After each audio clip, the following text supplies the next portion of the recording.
rattle your dags. Okay, that's to upset you. To get under somebody's skin. Hurry up, get a move on. Let's go, rattle your dags. Rattle your dags. What the fuck is a dag? Dags are clumps of matted wool and poop which hang around a sheep's ass. Okay.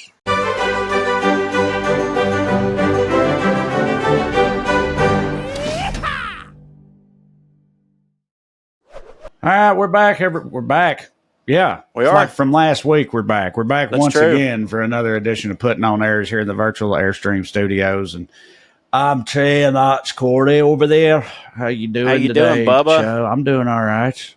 I'm doing good. I'm happy to be here on my favorite podcast ever, Puttin on Airs. This one that we do together. Yes, it does hit. So a few weeks ago, somebody had told me, and I don't remember the exact context of it, but it was in an airmail. Somebody had just said that I should look up the origin of certain like Australian idioms. Yes. Well, I've tried to do that. And first of all, there's one source from the Australian National University School of Literature, Languages and Linguistics.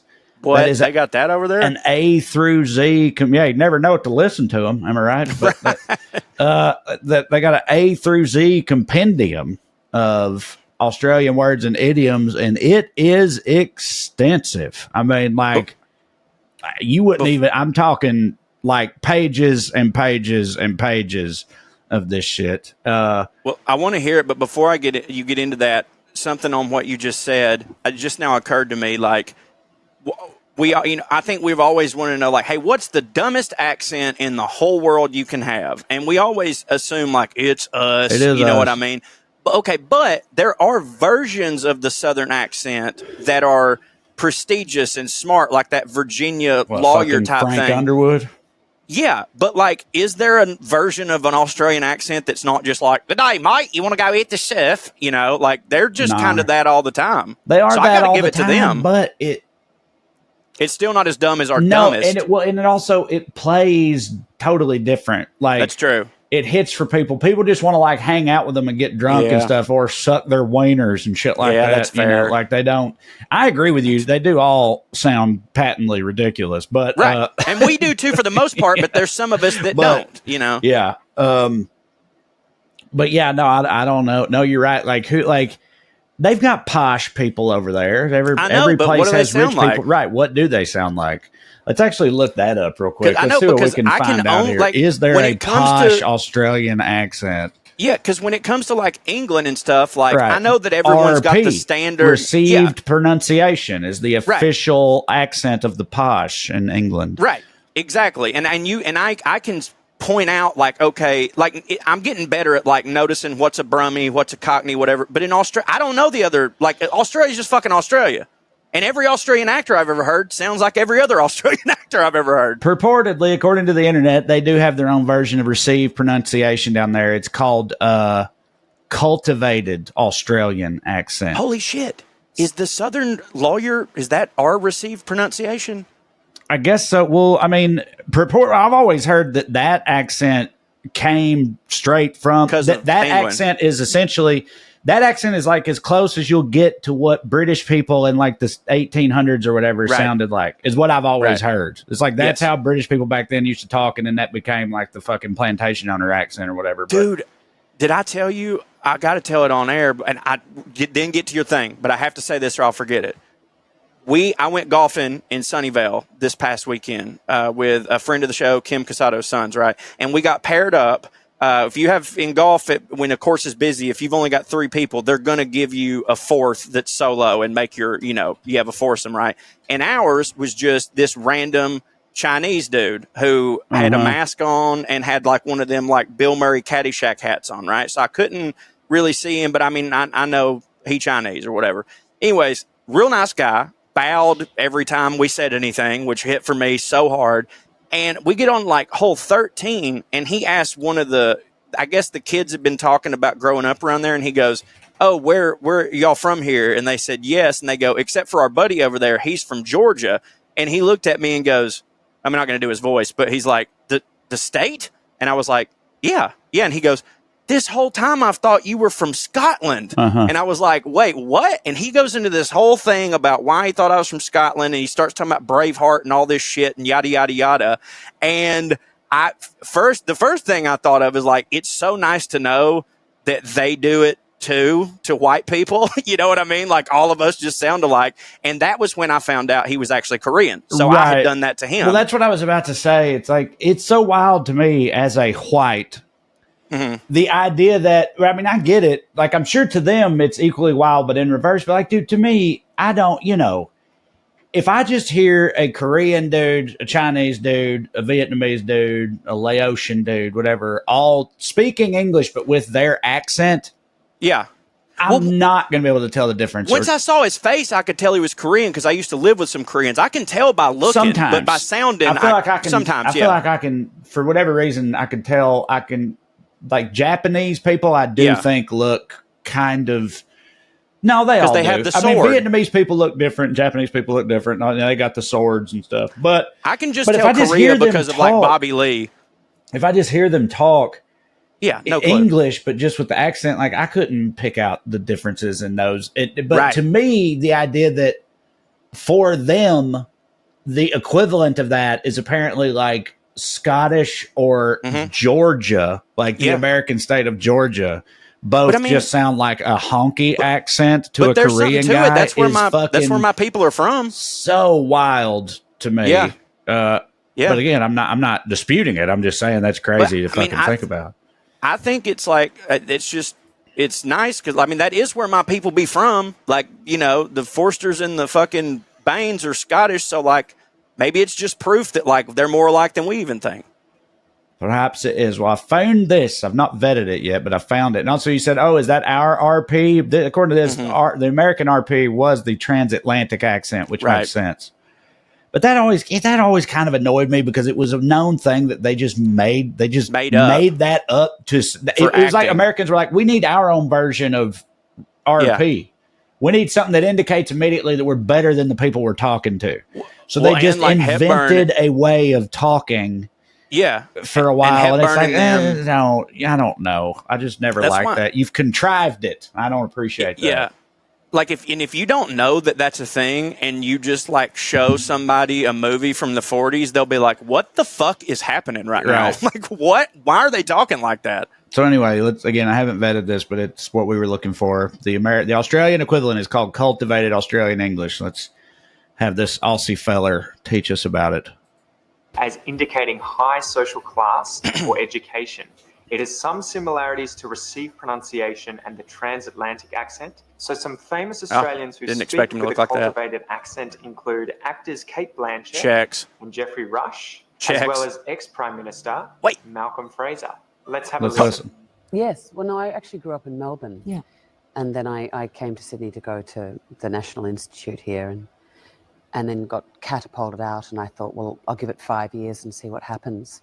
Johnny Depp's one of the great character actors of our time, I believe. Trapped in a leading man's body. He's got the best of both worlds.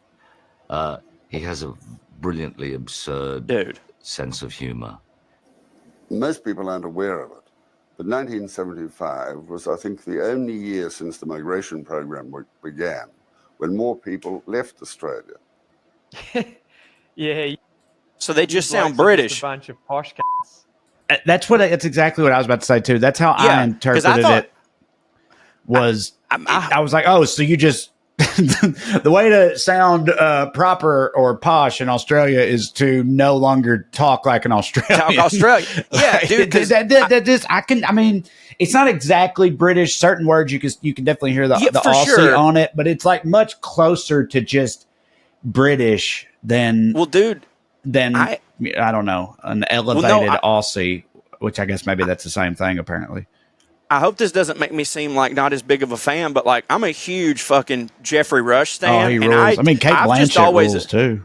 Well, no, I agree. But with him, like Blanchett, I'm still surprised because I thought that she was just from England somewhere, and I was literally just I was about to refer to her because she played Katharine Hepburn doing the Mid-Atlantic accent in the movie Aviator, and she won an Oscar for it, and she crushed. Geoffrey Rush, I've always just assumed he was from across the pond. Just No, assumed I it. don't know. I don't remember how, but I've always known somehow that he's Australian. I think when I first That hits for me. I like him more now. I think but anyway, all right. And now here's the broad one, which the classic one. I feel like Strayan. See, Strayan, the ones that we're familiar with more classically in this country, at least. As an ochre. Some examples of Australians who speak with a broad Australian accent include ex-Prime Minister Julia Gillard, the crocodile hunter Steve Irwin, and actor Paul Hogan. Two crocodile people. And I do meet women around the world, and really the only thing they know about Australia is they might know something about kangaroos, something about koalas, and about that. It sounds right. Nailed me. Oh, absolutely. First thing, get off the plane, mate. Didn't go home. Straight into the bush, threw me swag out, camped under the stars, and I was healed up. Dude. That's great.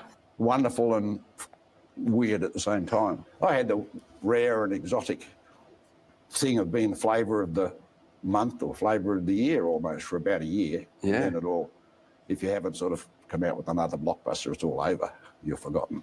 Well, I do believe Dude, fucking Steve Irwin, man. Yeah. Like, I remember being sad when it happened, but even though, like, I didn't watch the show a lot, it's just he had become such a popular figure in the zeitgeist that, and he seemed, but the more I hear about, like, dude, over there, it was He's like Dolly Parton over there. Yeah, I was about to say, it was when we lost Robin Williams, that's them Dolly losing. Parton. Yeah, that's them losing Steve Irwin, except for maybe every story I've heard is he was just fucking amazing. And like now when I go back and watch the clips, I'm like, I didn't appreciate him for how goddamn funny he was. Like he was a right funny bloke. And dude, that guy, aside from still capturing crocodiles and stuff, do you know how hitting of a podcast he would have right now? Yeah, for sure. Hell, Paul Hogan's still kicking, right? But what else has he done? I haven't seen that nothing motherfucker really. in shit. He's such a wild thing. Now, of course, we were both like infants. 10. Yeah, like right. Younger. I mean, the first Crocodile D was like mid '80s. We might not have even been born yet. Right. But like, that's my perception of that, from the best I could tell, it's like surely Americans were aware that Australians existed before Crocodile Dundee. Yeah. But it seems in retrospect that we were not. It's sort of like Papaws with trans people in 2016, but in reverse. Whereas Papaws were like, I've never hated anything so much in my life. Back then it was the exact opposite with Australians. Yeah. Americans were like, well, this is neat. Yeah. Like he just shows up and he's such a fucking cartoon character. Don't get me wrong. He hits for me so hard. But everybody was just like, yeah, they're all just, down there comparing knives and wrestling lizards and shit. That's all that they're fucking doing down there out in the bush in the outback. And then Aussie mania took over the U.S. And then those dudes, I think in Florida, those restaurateurs who had never in their lives set foot on the continent of Australia were like, we should cash in on this. How about we make a steakhouse and call it Outback? Right. And just tell everybody it's Australian and Americans will eat it up. And that's exactly what we did. It never occurred to me to question that I wasn't eating authentic Australian food. By the way, far. Oh, yeah. The Bushman shrooms get in my belly. Bro, the coconut shrimp. To say nothing of the awesome blossom. The awesome blossom. And also, dude.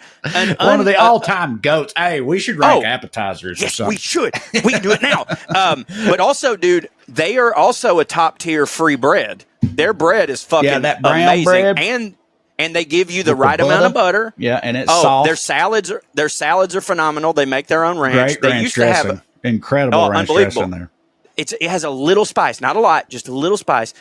They also used to make this creamy onion soup that I maintain. It's my white whale. It's my white whale of soups because they don't make it anymore. And I've just tried using my brining skills of I can remember the taste. I've tried to recreate it. Don't get me wrong. It's resulted in me making some very hitting creamy onion soups, but it's not ever been quite what they did. One of my favorite, still now, I don't really like going to chains, but if someone says you want to go to Outback, I'm like, fuck yeah, I'm in, dude. Awesome. You know why? Because they got They got no rules there, Corey. There's no rules. That's the thing. It's just right. It's just right. Right. It's just right. No rules. But yeah, when I was a kid, just right. I mean, if you walk in there with your dick out, they might, say something. They have like they have regular rules, let's but see they if it don't have holds any up like in court. extra rules. Right. See if it holds up in court. Well, it will. But when I was a kid, my only knowledge of Australia was the Crocodile Dundee and Lloyd Christmas in Dumb and Dumber, that opening thing when he hears the girls from Austria and he's like, "Oh, good day, mate. Yeah. Put another shrimp on the barbie." Yeah. That was it. That's all I knew. I was like, they're a funny people. That's all any American knew about them. And later I learned that they had an awesome that was all blossom. True. True. They're like I have exactly one Australian friend who I don't remember how he. No, actually, that's not true. I do remember. He ended up in Middle Tennessee and met and married a girl from Livingston, which is the neighboring town to Salina. Is he hot? Is he hot? Mm-hmm. Yeah. Well, he's not like he's. But he's got that accent, so it knocks you up. And he's like he was always. He's not like a knockout, but he's like. Sure.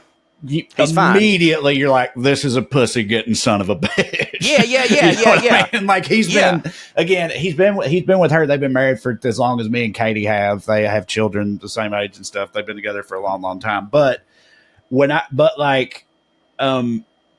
anyway, it's just funny because he's like, he makes me feel like they all just are like that. And what I mean what I mean by like that is like, he was a hell of a good time, effortlessly hilarious, could drink, party with anybody. Everybody fucking loved him. Like he was just like, he just really, it's funny because it's like nothing but positive stereotypes with Australians. Sure, and it's like, he just checked every stereotypical box. Yeah. But that was good, like in a way that hit. Yeah, I was about to say, I don't mind stereotyping people as long as the stereotypes hit. I do it about black people all the time. Like, if you just talk about the good, all the stereotypically good things, I don't see why anybody would be mad. You know what I'm saying?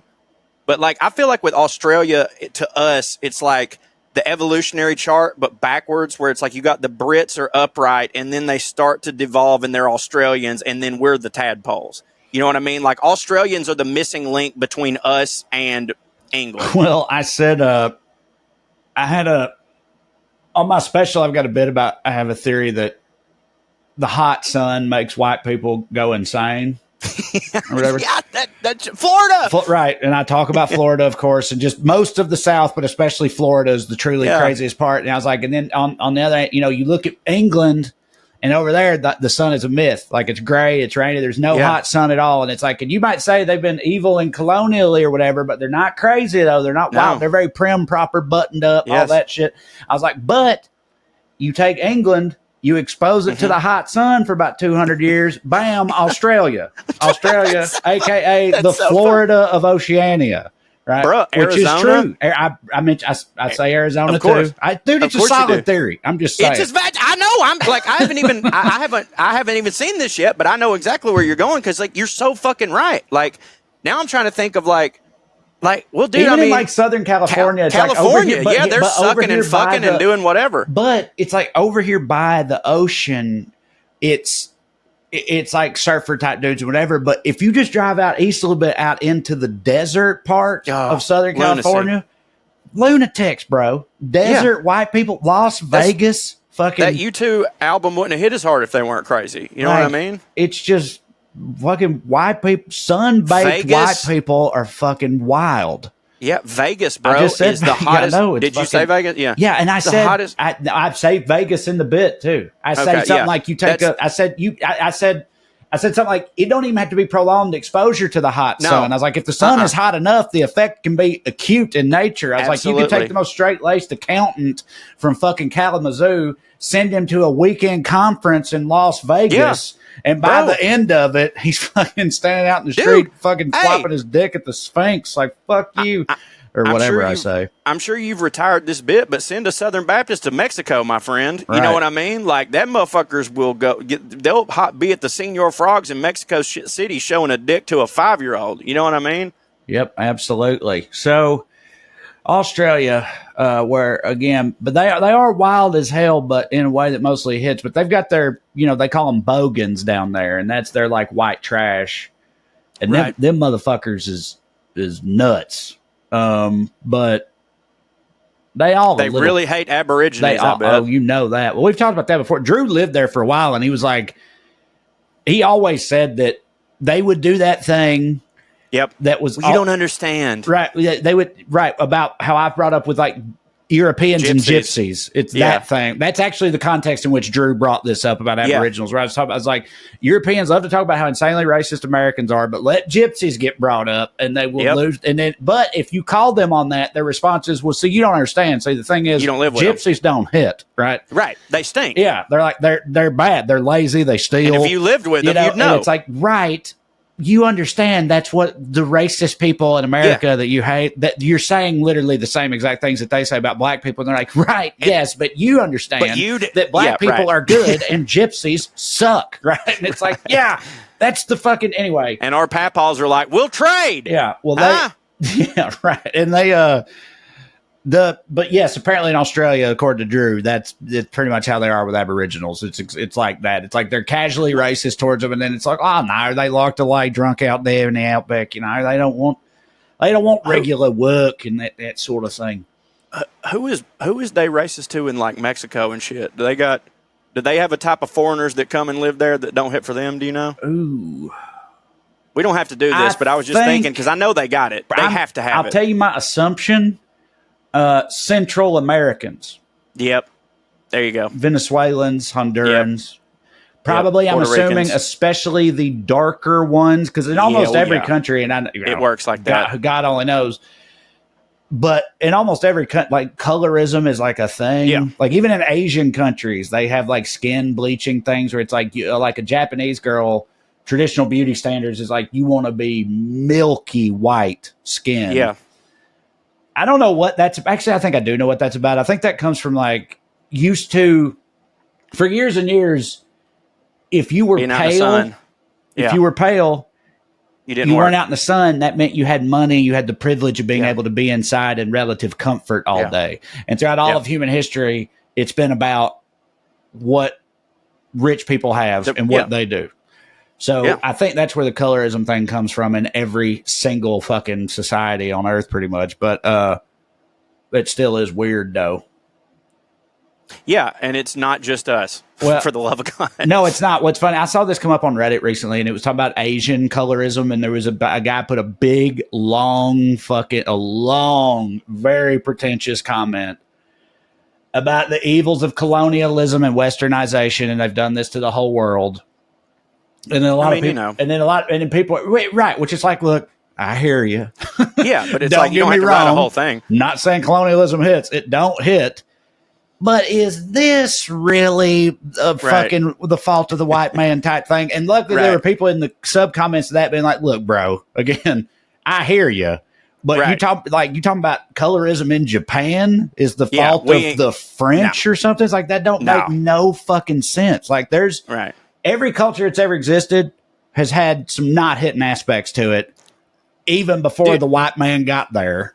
I was about to say, and that ain't me defending any of the stuff the white man has done. Fuck no. But like, people just be wrong about shit. I was about to say, like, I'm talking about this a little bit in a bit I'm doing about World War II and how horrible Japan was and shit like that. Yep. Bro, I'm aware. Totally get away with it for the most part. If there was like fucking piece of shit Olympics, white people would take home the gold every goddamn time. Right. But to suggest that literally every single bad thing ever, we must point it towards white people is just fucking wrong. Because like I said, the Japanese, like they was fucking, what's that dude's name? Hiroshio or fucking whatever the shit is. Like Hirohito. Yeah. Emperor Hirohito. What a fucking bitch, dude. Like what an asshole. Like, and I mean, I know that Japanese people might be the white Asians. Maybe that's it. I don't know. But like a lot, there's been like Genghis Khan. Fucking, we didn't have shit to do with that. You know what I mean? Fuck him. Right. No, I'm with you. It's one of those things where it's like, again, it's like you say, you always got to go to the disclaimer. It's like, don't get me wrong. We don't hit. I'm just saying. That weren't us. Yeah, right. Not everything bad other was people us. can suck too. Right. And do. And have. And do, often. Historically. It's like a fundamental human trait. The richest people of any color are probably awful. Right. What's funny about it is and Drew had a bit that he used to do years ago. He had a bit about this that I'm pretty sure he said before that he never felt like he got quite right, but I always thought he was onto something with it. We're talking about colorism and stuff and how in every society a version of that exists. What's funny about that is, except in at least the American version of like white people, meaning like white people here, like it hits to be tan. Of course, yeah. And skinny. You want to get like darker because that makes you prettier if you white. Yeah. Right, but and it shows that you can go relax on the beach and right because it's like like white people, the assumption is not, they got tan from being in the fields. No, but redneck is right. Yes, that's like a farmer's tan. If you got a farmer's tan, then you're trash. Yeah, for sure. Yeah, it's an interesting thing. But anyway, looking at some of this Australian slang. This is from an article on CNN Travel. Australian slang terms every visitor should know. Starts with have a yarn. Says a yarn. Yeah, I feel like this is not unique to them, right? Spin a yarn. That's a thing. Oh yeah, have a walk or take a. No, spin a yarn is tell a story, right? Tell a story. Yeah, You can really spin a yarn. Did you say? I thought you said have a yarn. I did. So I'm saying that it's a little different, but not much. It says a yarn in Australia is another word for a chat. To have a yarn is simply to have a chat. A yarn on its own is a story. For example, someone might have a yarn for you. Yeah. But again, that's not unique to them. No, it's not. Again, but people say that that's quite a yarn, or fucking. No, I hear. Like I would assume that was a complete Southern thing because we say spin a yarn, and I guess maybe in my brain I've always thought of it as like back in the days, like an old woman would tell a story while she was knitting, so she was spinning a yarn. You know what I mean? Like they're on their porch, they're knitting, so they're otherwise talking. But I've never really thought about it. Yeah. It's good a theory as any. Do your thing and I'll look it up. Okay, all right. Yeah, good idea. I was about to the origin of spin a yarn. Hard yakka. According to the ANU, the source CNN is using for this article is the one I mentioned a minute ago, the exhaustive encyclopedia of Australian words. So they're related. According to the ANU, yakka means hard work or strenuous labor. The word was originally derived from yaga, which means work in the Yagara language, the traditional language of the Aboriginal people in the region around what is now known as Brisbane. So, hard yakka. Okay. Oh, that's some hard yakka there. I like that. Oh, by the way, spinning yarn is thought to be originated from a maritime tradition of sailors telling stories while engaged in the repetitive and sedentary task of spinning rope, like pulling the anchor, stuff or that's whatever. Not that far off than what you thought. Right. Yeah, nah. Says Aussies. That's a phrase, yeah, nah. Yeah, nah. Says Aussies love to use yeah as a word before then continuing their train of thought, but that can get a little confusing when you're trying to work out whether someone's saying yes or no. So yeah, nah simply means no. You going to come to the beach today? Yeah, nah, I don't think so. Yeah, nah, I don't think so. We do that. Well, I was about to say, I don't feel like that's unique to them either. I'm like, yeah, no. Like I'll go, yeah, I don't think so. Yeah. Like, I feel like people do the opposite too, where it's like, no, yeah, no, yeah, No, yeah, no, I'd love to, yeah. It's like, no, yeah. No, so I feel like that's somehow Freudian of like what we really want to say versus what we're gonna say. Right. Like if someone's like, "Do you want to go eat?" No, yeah. It's like you wanted to say no, but then you were like, "I have to be polite." Yeah, so you just say them both. Far out. Aussies use this phrase to express frustration. So 70s hippies in America, far out was good. According to this, it's an expression of frustration. So sometimes it's used as far out Brussels sprout. Okay. Yeah. That's a little. That's their winter chicken dinner, but the opposite. Whoop whoop. That's what the juggalos do. That's juggalo. Whoop whoop. Yeah, they don't use it that way. It says the phrase also is used to describe a place very far away from them. Usually remote, and the word insinuates that it's a backward place too. So it's BFE for Aussies, which I'd like to circle back to, by the way. But yeah, they're living out there in whoop whoop. That's what they say. All the way out He's there. over there in the whoop whoop. Yeah. But we talked about this on Well Read before, but not on this show. But BFE is one of those things. It's like it's great when you stop and think about it. It's like a thing that just everybody says. You say it your whole life, and you don't really think about what you're saying. But like but the fact that it's like, you know, Optimus Prime Papaw came up with that. Yeah, he lives all the way out there in butt fuck Egypt. And I know that oftentimes people say bum, but bum is just British butt for fuck butt. hits harder. But so it's literally the same thing. But he lives all the way out in butt fuck Egypt, which is like the worst part of Egypt. Yeah, right. The least, and Egypt already don't hit for them. Exactly right. Yeah. The least hitting part of an already not hitting place. Yeah. Tell you what, if you're going to take me to Egypt, steer clear of butt fuck. Yeah. I don't want to go there. No. We're not going to butt fuck. You check out Luxor in ancient Memphis and go to the Valley of the Kings. I'd skip butt fuck if I was you. My Egyptian itinerary. Jesus. Oh, Burns, please Christ. remind me to make a clip out of that. Oh, fuck me. Okay. I've now diverted because I just want to know. This is it's so stupid. Yeah. BFE is an abbreviation for bumfuck or buttfuck Egypt, which is used to denote out in the middle of nowhere. Oh, this person says, I'm looking for the etymology of it. There ain't one. It says. Somebody made it up for the love of the game. It said, this died. is the. UrbanDictionary.com, not at all a reliable source on this, says that, as I understand it, whoever posted this on there, and other people have corroborated this, it derives its existence from another expression, bumblefuck. I'm unsure if it's one word or two, both of which mean out in the middle of nowhere. I'm fairly certain that the inaccurate buttfuck Egypt derived from bum being the English term for butt. Yeah. Clearly, the definition of BFE is the same regardless of what which B one uses. Also, buttfuck just hits harder. Way harder.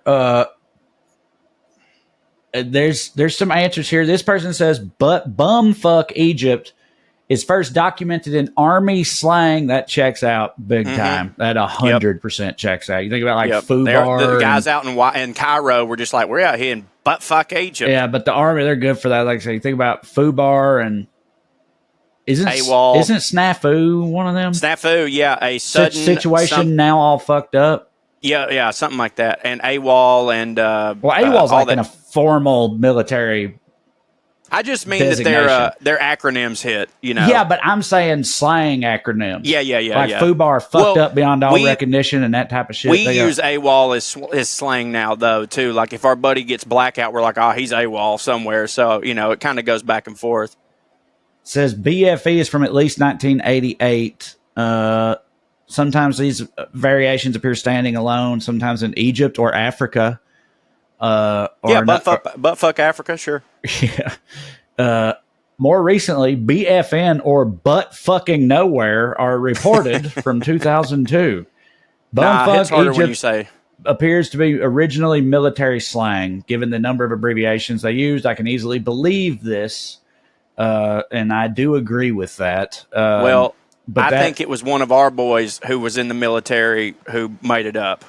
That's what I think. I don't know why, but I agree. It feels that it's Southern.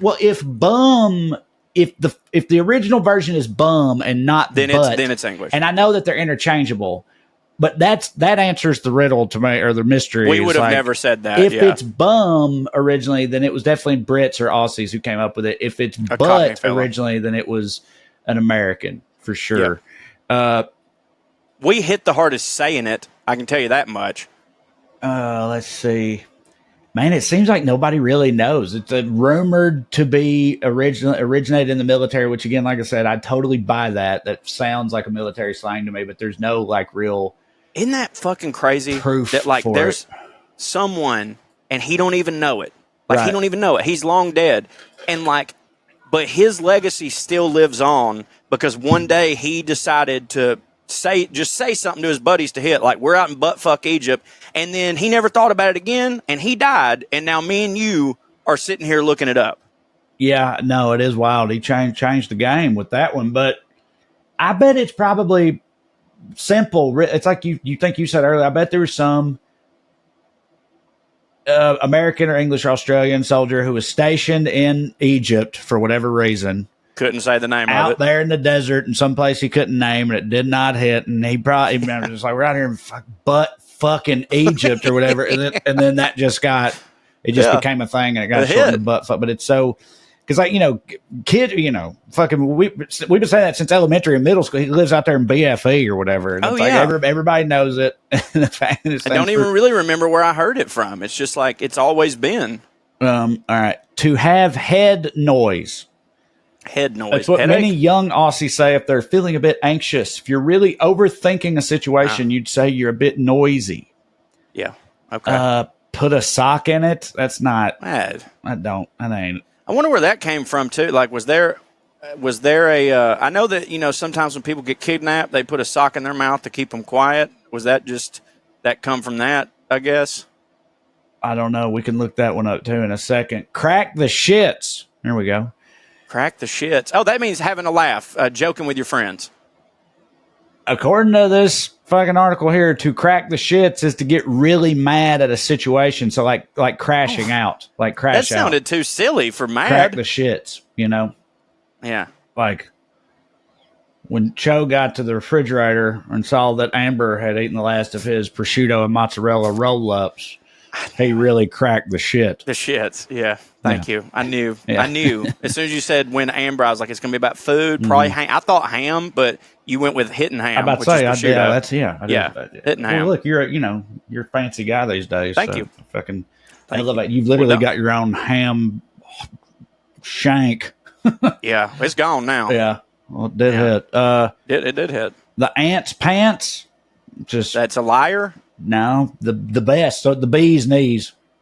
Oh, that's the ant's pants. Yeah, okay. It's equivalent to bee's knees, but ant's pants. They're disappointing me on some of these. I agree. Well, this is a CNN. I don't trust the source. They're not going to pick the hitness ones, No, CNN sucks. Battler in Australia. A battler is someone who pushes through even when things are tough. It's like like a battler. Yeah, battler. He's a battler. Yeah, it goes real battler. Calm your farm. Calm your farm. Chill out. Yeah, telling somebody to come down. Fled out like a lizard drinking. Fled out like a lizard drinking? Flat out like a lizard drinking. Got nothing. It says working as hard as you possibly can. For example, if someone calls you while you're at work, you might reply with, can't talk, I'm flat out like a lizard drinking. Do they lay flat when they drink? Yeah, yeah, but that's doesn't seem hard. Well, right, it feels like the opposite easy to me. Yeah. If you were like laid drunk or something, I don't get how that translates to working hard. No wookas. No wookas. Oh, black people. That's what that meant. No worries. Oh, no wookas. That's their Hakuna Matata. No wookas. She'll be right. She'll be right. Just essentially means all is well. Okay. And we got Bogan. Already covered Bogan. That's the rednecks. Yeah. To do a Bradbury. To do a Bradbury. Oh, yeah. This guy's a legend down there. I've heard of this guy. At the 2002 Winter Olympics, Stephen Bradbury tailed at the back of the group of the men's 1,000-meter short track speed skating final. You've probably seen this clip. It's a legendary clip. Yeah. When all of a sudden the leader of the group fell and took out all of the other athletes in the front of the pack with them. Bradbury, who was way behind everyone else, shot through after the rest of them fell down and fell backwards basically into a gold medal, becoming Australia's first ever Winter Olympics champions. What year was that? 2002. Yeah, I definitely watched that live because I was so into the Winter Olympics when I was in like middle school and high school because SS Tricky was one of my favorite games. Oh, that game ruled. Me and Thompson were just talking about that game the other day. I've talked to Thompson about it. Says the moment is now an infamous cultural moment to Australians, so the expression to do a Bradbury is used when someone unexpectedly succeeds at something they don't expect to. Kramer. We call it Kramering.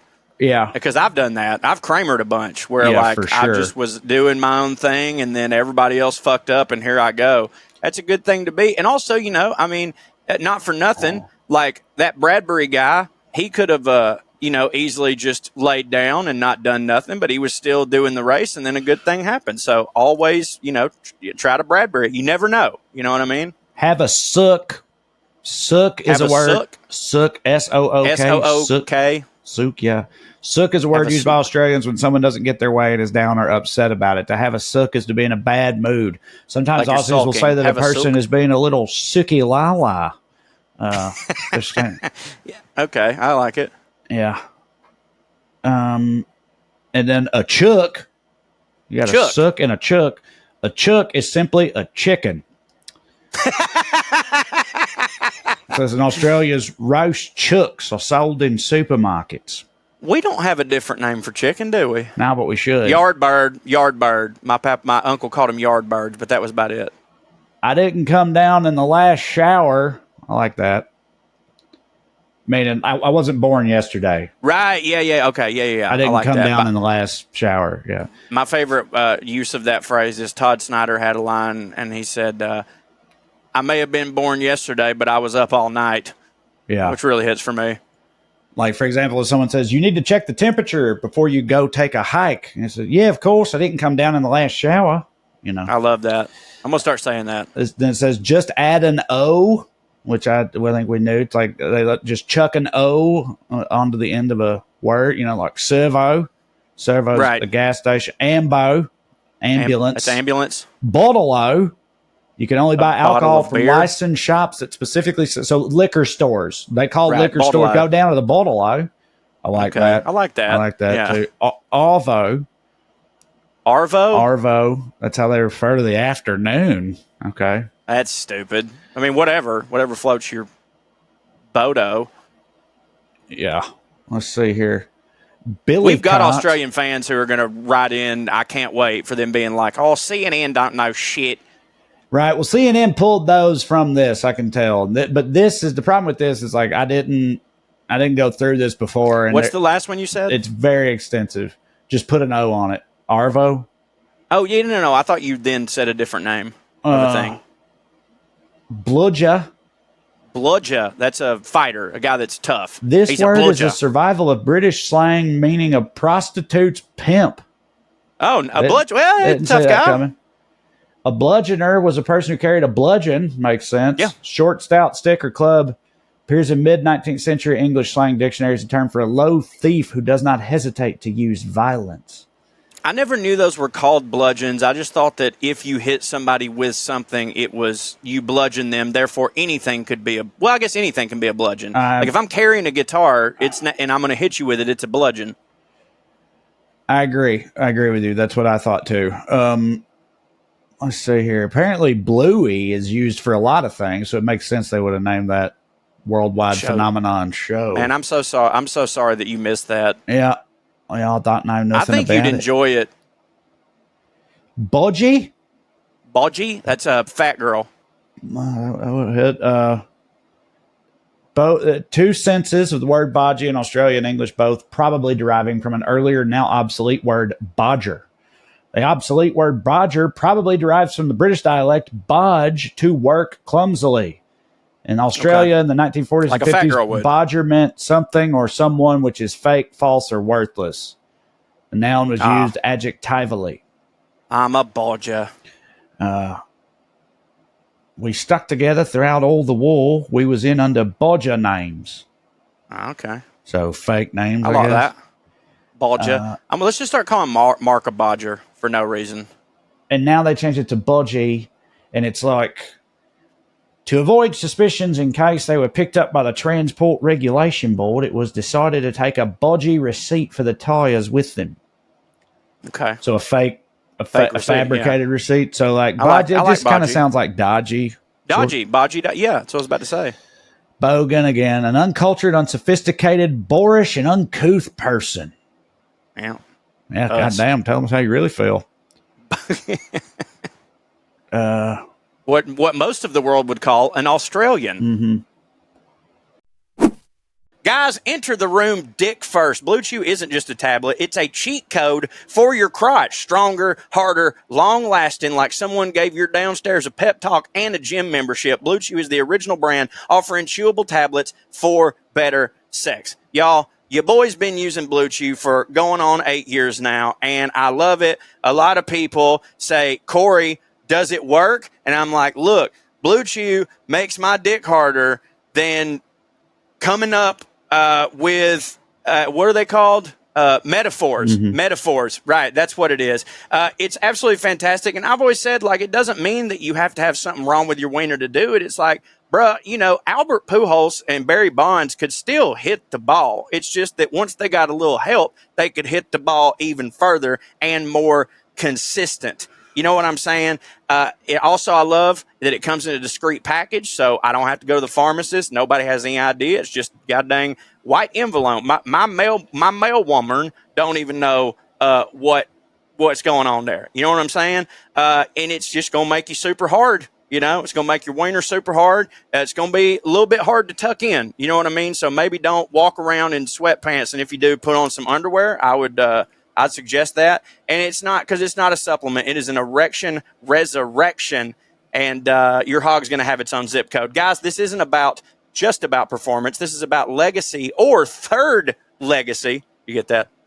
Mm-hmm. Like a wiener. Third leg, Give her group chat something to talk about. You know, when you lay it down, they're talking about how it gets up, and nothing makes you more of a legend than a little Blue Chew. Discover your options at BlueChew.com. We got a special deal for our listeners. As always, get your first month of Blue Chew free. Just use the promo code POA at checkout and pay $5 for shipping. That's it. Join Blue Chew's mission to upgrade humanity one thrust at a time. Head to BlueChew.com for details and safety info. And a big thanks to Blue Chew for sponsoring this podcast. BlueChew.com, promo code POA. Get you a new dick. Ain't that right? Mm-hmm.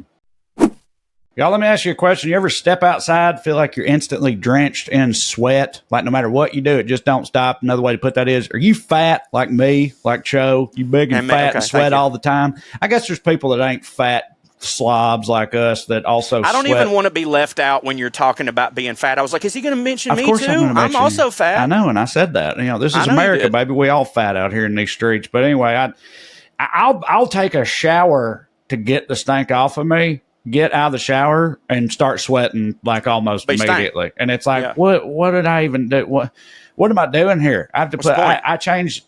I don't never wear a shirt for longer than probably 12 hours. I'd say maximum, because I will stank it up. I'll sweat through it, or at least that's the way it's been for me. Because I live out here in Southern California. It's hot. People say, and Cho's got the humidity there, which makes it worse. I know, but people still, they say it's a dry heat. It's like, I don't give a damn. It's still hot. At a certain point, heat is heat. And if you sweat, you gonna sweat when it's hot. But even if you're like, dude, in an airplane, there's nothing worse than travel sweat. Oh god, I found. Yeah. And that's where I keep this shit all on me that because liquor and hot dog all out your pores and shame and Lord have mercy. But so we know about sweating and stinking here at POA, but I have great news. Mando, one of our sponsors this week, has just launched something that takes sweat control to the next level. That's right, introducing the Mando Deodorant Plus Sweat Control Solid Stick. I'm literally wearing it right now, baby. It's on my armpits as we speak. It's double protection. Finally, you get the odor control you love with Mando plus powerful sweat control. Don't wait. Grab yours now at shopmando.com and experience the double protection of Mando Deodorant plus sweat control. I'm a big fan of Mando and all they do over there. They got a whole wide range of product. Whatever type of anti-stink you want, they make it. I promise you. They got anti-stink powder, anti-stink spray, anti-stink sticks, anti-stink gel. This is the stick that they just sent that I'm wearing right now. I like those. Feels like it lasts longer. It smells good, and it keeps you from sweating and keeps the stank at bay. And I just like what they're about. We're talking clinical strength sweat control. One swipe and you're good to go. It's not typical deodorant. It's 2 times better at controlling sweat than the standard. It controls both sweat and odor for 72 hours, and after just 12 hours, underarm sweat was reduced by 92%. The stuff works, all right? Premium ingredients only, like gentle mandelic acid. It's not loaded with chemicals. It tackles both odor and sweat, and it gives you double the protection you need. No more worrying about sweat stains or embarrassing pit rings, just all-day freshness and dryness. And Mando's starter pack is perfect for new customers. It comes with a solid stick deodorant, a cream tube deodorant, 2 free products of your choice, like, for example, the mini body wash or the deodorant wipes, and free shipping. As a special offer for our listeners, new customers get 20% off site-wide with our exclusive code. Use the code POA at shopmando.com for 20% off site-wide with free shipping. That's shopmando.com. Please support our show and tell them we sent you. Use the promo code POA. You get 20% off site-wide and free shipping. Mando's got you covered with deodorant plus sweat control. Say goodbye to sweat stains and hello to to long-lasting freshness with Mando. Are you emotionally scarred from riding the subway and seeing literal butt sweat print left on the seat? Well, it's time to rethink how we're caring about the swampiest body parts, all right? Get your ass a Tushy bidet. Y'all, let me tell you something.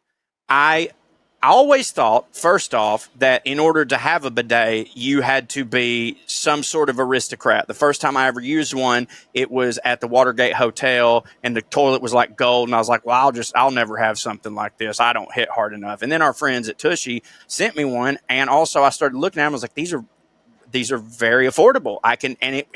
It works the exact same as the fancy one that I had. And I can't go back, dude. Like, it is, we had our buddy Caleb Simon, who's a friend of this show. He explained it to us one time about why we need to get a bidet. And I've thought about this every time. He's like, if you got poop on your arm, would you just wipe it off with a piece of paper? Of course you wouldn't. Would you do that, Trae? You wouldn't do that. No. You're going to get some water. You're going to, like, bare minimum water and rub it off. And it's like, so why are we treating our butthole the exact same way? And y'all, it's not even, I mean, personal hygiene is a huge reason, and I like being more hygienic, but it's just the feeling of, like, I know for a fact I'm clean, because sometimes with toilet paper, you'll go and you're like, all right, I think that's it, and then 5 seconds later, you got an itchy booty, and it don't hit. But with the bidet, I'm just sitting there. I know it's clean. It's fantastic. By the way, it's not illegal just to sit there and read a book, even if you ain't got to poop, and just have it firing. You know what I'm saying? Not illegal at all. Also, I am about to literally get another Tushy to take with me on the road. Like, I'm going to take it to Fort Worth this week because I can't spend another day in a hotel that ain't got a Tushy. That is how addicted I am to it. Trae, tell them about our friends over at Tushy. You know what? I will, Cho. Tushy is the everyday luxury bidet that instantly transforms your bathroom habits and your bottom health for life. Don't be like Sexy Red. She said her coochie pink and her booty hole brown. Your booty hole ain't got to be brown. Use a Tushy bidet. Pink up that booty hole, too. Take care of it. You know what I'm saying? There's a bidet for every biohacking personality type, like Cloud Plus, which automatically deodorizes the air when you sit down, and Aura, which automatically opens the seat when you enter the bathroom. How about that? Your seat just says, begging you to come poop in its mouth. As soon as you walk in there, it just opens up, welcomes your ample bottom, and you can just blast it to kingdom come, and then clean your butt right off with Tushy's Elevated Bidet. They got their collection nurtures your bottom with instant warm water that never runs cold, a soothing heated seat, and UV sterilization for next level hygiene. Look out, Japan. Tushy's coming for you in this fancy turtlet game. All of Tushy's Bidet is very easily attached to your existing toilet without the need for any additional plumbing. It's very easy to use. Just sit, cleanse, and dry using the built-in air dryer. That's right. Cleaning yourself after using the bathroom is now completely hands-free. Also, every Hello Tushy bidet comes with a 30-day hassle-free return and a 12-month warranty. So keep your swampiest body parts fresh and cool. For a limited time, our listeners get 10% off their first bidet order when you use the code POA at checkout. That's 10% off your first bidet order at Hello Tushy. That's HelloTushy.com, and use the promo code POA. Tushy, get you a clean butt. Let's see here. Bonza. An adjective meaning surpassingly good, splendid, or great. Okay. The word can also be used as a noun, meaning something or someone that excites admiration by being surpassingly good of its kind, beautifully, splendidly. A real bonzer. You're a real bonzer of a boy, Cho. Thank you. I guess that's how that works. Bonzer. Are you saying bonzer or bonzer? Bonzer. Bonzer. Okay. I like that. Bonza. Yeah. He's a real bonza. That bloke. Jack states he got a bonza on the Napa. I don't know what the fuck that means. All right. I don't know what the fuck that means. More. Yeah. Hey, I was thinking it was something to do with bonanza, but then I realized I don't know what the fuck bonanza means. Does bonanza just mean like a good time? Like we're having a bonanza. But then there's also bonanza like the Western show. Then I'm like, does that mean rodeo? Yeah, isn't it like a party or something? Yeah, bonanza. No, fair weather and prosperity. Bonanza. So like a gold bonanza. Because bonanza sounds like it would be an Australian word. It evolved to signify prosperity or abundance. So like It's a real pussy bonanza in here tonight. I guess. Have you ever watched Bonanza? I mean, yeah, back in the day, I saw like reruns. I guess I did too when it was just on. Yeah, me too, but I don't like really remember any of it. I will tell you that not that long ago, I was staying at my in-laws' house, and my father-in-law had that channel on that shows all them ancient shows. Rifleman? Yeah, Rifleman. That's what you watched? Yes, on that. I knew you was going to say that. What's It's that fire. Show? Wii TV or whatever. Wii TV. Yeah. He had it Me on and my Wii dad TV, watched and Rifleman. they showed a few episodes of Rifleman back to back one lazy afternoon. I was just sitting around there, and I was like, "This fucking hits." It is good. Do you know the guy that plays the Rifleman? I can't think of his name now, and my dad would kill me. That motherfucker played for the Yankees. Yeah, I looked him up. He's like watching one of them old school hitters, dude. That was just absolutely beating pussy off with a stick. Absolutely. But no, Rifleman's great, man. I mean, for like it's what I think of when I think of like what Rick Dalton was doing in Once Upon a Time in Hollywood, and like Tarantino said that he wrote 10 episodes of that, and I was like, dude, if I get Leonardo DiCaprio in like a modern day Rifleman, that would hit so fucking hard for me. Yeah, I agree. That I bought my dad every episode on Blu-ray for his birthday a couple years ago. It's a great show. The Full Bottle, knowledgeable or an expert. Oh, he's the full bottle there. Cho know anything about Little Dibbies? Yeah, mate, he's a full bottle. He's the full bottle there. It's a full bottle on snack cakes. Boy, that's about 4 of them you've got in on this. Thank you. Like, you're really working a theme, but it's working out for you. I mean, goddamn. Like, a lot of people will be like, all right, enough with the Corey's fat jokes, but they land harder each time. Bride's nighty or off like a bride's nighty means to leave immediately or make a hasty departure. Get the fuck out of here, basically. Yeah. I like that. Come on, blokes. We're out of here. We're off like a bride's nighty. I like that one. Yeah, sexism a little bit. Yeah. Bring a plate. An invitation to bring a plate of food to share at a social gathering or fundraiser. But what? That's black people. That's all of us. But you don't bring a plate. You don't say bring a plate. You take a plate. You take a plate. You fix a plate. You fix a plate. Right. Plates are to be fixed. If it was a covered dish thing, you'd bring a plate of food. Yeah, but you wouldn't say bring a plate. Like a potluck. No. Right. Yeah. It'd be, It's a covered dish dinner. Where we all bring a covered dish. But what do you take call a plate. That? What do you say? Bring a what? Bring something? Bring something. I mean, that's what I'd say is bring something. Yeah. Like, I think everybody knows where I'm from, everybody knows what potluck means and everybody knows what covered dish means. Where it's like we're all, because that's what every fucking, like, it blew my mind when I found out, because we, through comedy, we've either met super rich people or we've met just people from different cultures or whatever, to where, like, at Thanksgiving or Christmas, they'll have it like catered. You know what I mean? And so when you go over, like when you go to one of their houses for Christmas, you're not expected to bring nothing. And that's so fucking foreign to me. Cause like, to me, all Thanksgiving is like, you're doing this, you're doing that, you're doing this. Like but they'll just have it catered, or one person will do everything. And I don't know, maybe we're different. That don't even really appeal to me. It don't hit for me. I want everybody's different flavor. Yeah. Like I don't even like the idea of that, frankly, but me either. Because what if the caterer sucks? I've been to parties, like either like a birthday or maybe like a 4th of July thing or something like that. That's fine, right? Where but people not Thanksgiving. Out here in LA, where some show, it was Rob Thomas, who's awesome. Yeah, went to a party at Rob Thomas's house, and he had the whole thing catered. He had a chef in the kitchen, fucking doing the whole thing, and like. That was rad. Yeah, but that's a part. Thanksgiving though is meant for family and family. Everybody's supposed to make something. I agree completely. Yeah, it's part of the love. Word of the month from December 2013 in Australia: budgie smugglers. Okay, hold on. Budgie smugglers. All right. I like banana hammock. Banana hammock. That's exactly what it is. Well.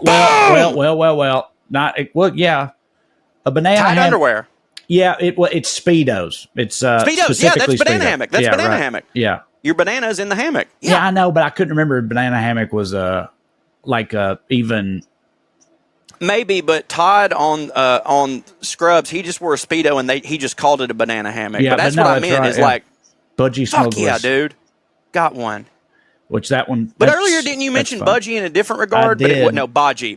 No, it was Bodgie, well, not yeah, budgie. You're right. That is right. Yeah. Let's see. God, I'm so happy. What do you think this is? Bush Week? Bush Week. Bush Week. Okay, all right. Down there in the bush means out in the sticks, right? Okay, so this is like it's no borderline racist. Oh, fuck yeah. Then I will. All right. Then what do you think this is? Bush Week? All right. So Bush is where the Aboriginals live? I mean, I think that's where they live, but I'm not saying that this is necessarily directed at them. But so it's when someone does something uncouth or super rednecky, and you go, what do you think this is, Bush Week? Or it's the equivalent of were you raised in a barn? Well, you think I was raised in a barn is how you use it. So, but It's like Bush Week is a time when people from out in butt fuck Egypt, from people out in the country, come into town or come into the city to like sell their produce and sell their wares and stuff. So that's like Bush Week is like market week. And so it's when all the country bumpkin hick dumbasses come into town. So Daytona. Right. So it's like, I get it. It's like, you're going to charge me how much? What do you think this is? Bush Week? Bush Week? Yeah. Right. What do you think I am, take me dumbass? For? Yeah, right. Yeah. Okay. Let's see here. I see the captain's pick. Oh, that's the number one. A1. A decision made by a leader without any sort of consultation or anything with colleagues. So just like going into business for yourself. Yeah. Well, captain's just pick. not consulting with anybody else and just making an executive decision, I would say, is the equivalent phrase for us. Yeah. You make an executive decision. Captain's pick. I was thinking in wrestling because that's what going into business for yourself is. Yeah, but yeah, you're right. Executive decision. Cark. Yeah, cark. Cark. Like cark. That's how that's how the singer Lord says cock. Yeah. Break down or fail. Break down and fail. Break down or fail. Oh, I really cocked that. Wow, he cocked it. Sounds like I would think they're saying cock. Cocked it up. Is what I would think they're saying. We say that you cocked it up. You really cocked it up. I know, but they're not. But I have too. But they're not saying cock. No, I know. But you think it comes from people hearing them say that and thinking they were saying cock? Maybe because oh, we got a lot of these, especially out here in California. Chardonnay queers. A Chardonnay socialist. Oh, a Chardonnay socialist. That's the person who wants to tell everybody what they should be doing, yet they say it from the comfort of their penthouse and don't actually do any of the work that the other people essentially, do. Just a good coastal liberal who's like rich and lives in a nice neighborhood and is surrounded by creature comforts and stuff. Do we call them champagne someone who liberals? Espounces left wing views but enjoys an affluent lifestyle. Yeah. Do we call them champagne liberals? There is a term that we have that's not. It's modeled on the originally British term champagne socialist, which has a similar meaning. I mean, I've heard people say champagne problems. I don't know, May, you might be right. Champagne liberals might be a thing. I've definitely heard a thing. I think that actually you are right. So we just I think so. Turned it into chunda to vomit. Chunda. Okay, right on. The way these bloody nips go on makes you chunda. Oh, yeah. To a land where women glow and men chunda. Men chunda. Men throw up. Yeah. Is that what he says in a men chunder? He does say that in that song, doesn't he? What? In the I come from land down under. Yeah. Is that what he says? From a land men down at work. Under. You better run. You better take cover. Isn't that part of it? Where women glow and men plunder. He says plunder. Yeah. Kolba, I like that guy. Kolba, a friend or companion. Kolba. Also used as a form of address. Good day, Kolba. Oh, I like Kolba. Let's see here. Coolibah. Okay, Coolibah. Now, the way out in my head, I heard it as reggae, like, he's a Coolibah, which would mean like a cool boy. I got nothing. It's just a tree that grows there. I don't know why that counts as slang. Fucking CNN, man. Let's see. Rattle your dags.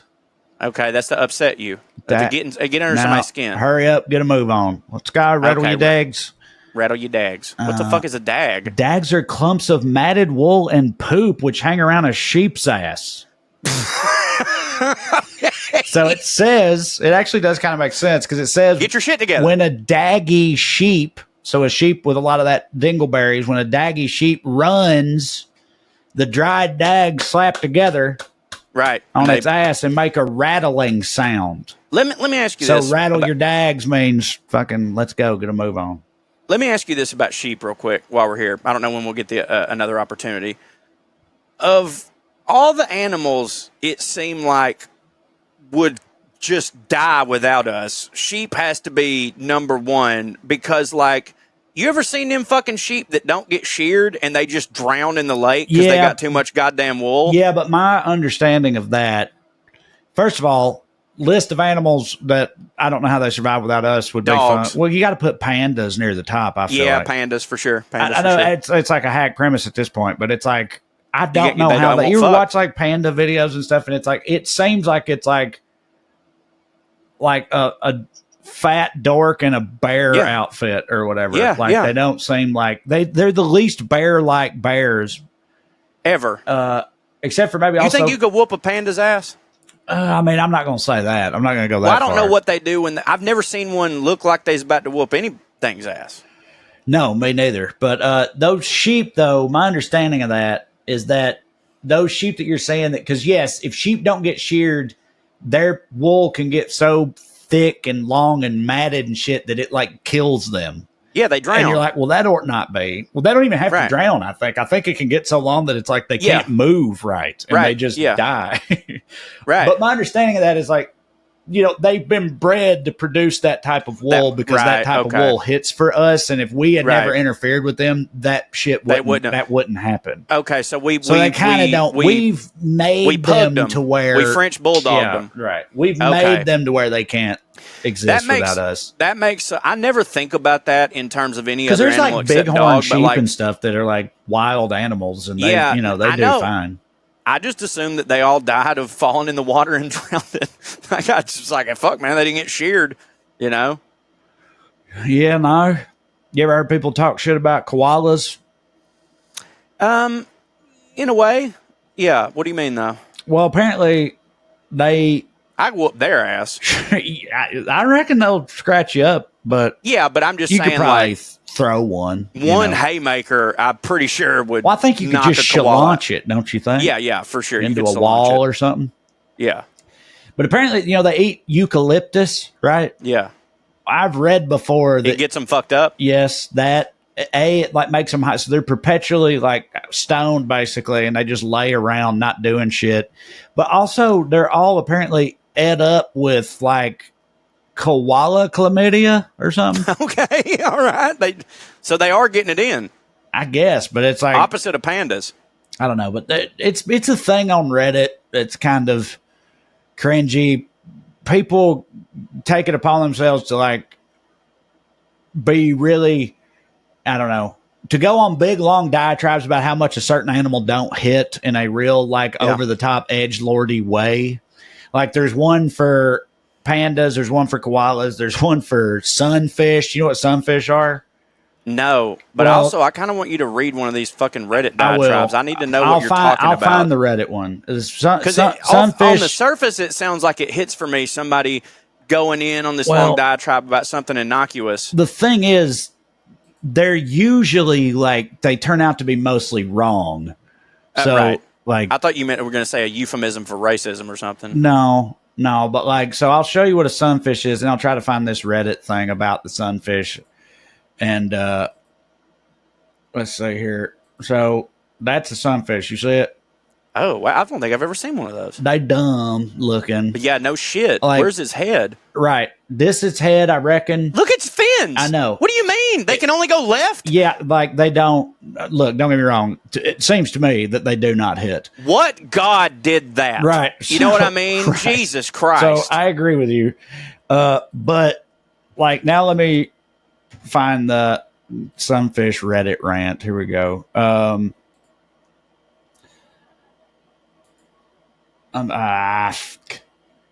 Sorry, the link. And you were really the keeper of the hits as it pertains to Reddit. Like I'm a lurker, but you know so much about Reddit lore. It's I know. Crazy. Well, it ain't. Have you been how long have you been on Reddit? Oh, bro. I mean, fuck it. Like 20 years? I was gonna say at least 15 years. Yeah, probably. Yeah. Let's see here. Let's see here. Okay. Fuck the sunfish. The mola mola or ocean sunfish. They are the world's largest bony fish, weighing up to 5,000 pounds. 5,000 pounds. What? Yeah.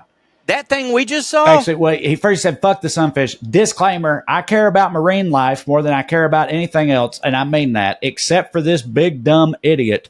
And it's not like an ironic thing either. I mean, it is hilarious to me, and they are the biggest joke ever played on Earth, but I seriously fucking hate these stupid fish, okay?